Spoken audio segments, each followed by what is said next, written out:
हैदराबाद में राहगीर मथा हथियारबंदनि हथियारनि जा मुंह खोले छॾिया। गोलियूं लॻण सबबि हिकु नौजवान मारिजी वियो। वाक़ियो थाणे भरिसां पेश आयो। वधीक तफ़सील वठूं था जीएम चांडियो खां। जीएम, छा तफ़सील आहिनि?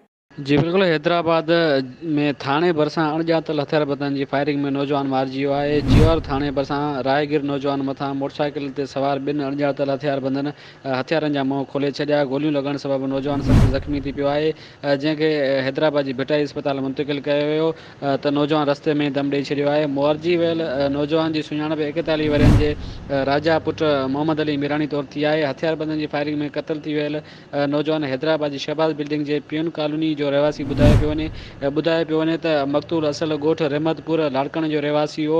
मक़तूल नौजवान जो लाश काफ़ी देरि ताईं अस्पताल जो एमएलओ न हुजण सबबि केतिरा ई कलाक भिटाई अस्पताल में पियल रहियो, जंहिंखे काफ़ी देरि बाद सिविल अस्पताल मुंतक़िल कयो वियो। जीवर थाणे पुलिस जो चवणु आहे त वाक़िए जो कारण मालूम करण लाइ जांच कई पई वञे। पुलिस वधीक ॿुधायो त वाक़िए बाबति मक़तूल जे वारसनि सां राब्ते जी कोशिशि कई पई वञे। मक़तूल जो लाश जेको हिन वक़्तु सिविल अस्पताल जी सर्द खाने में पियल आहे ऐं वाक़िए जो जेको कारण आहे हिन वक़्त ताईं ख़बर न आहे पइजी सघियो। जी।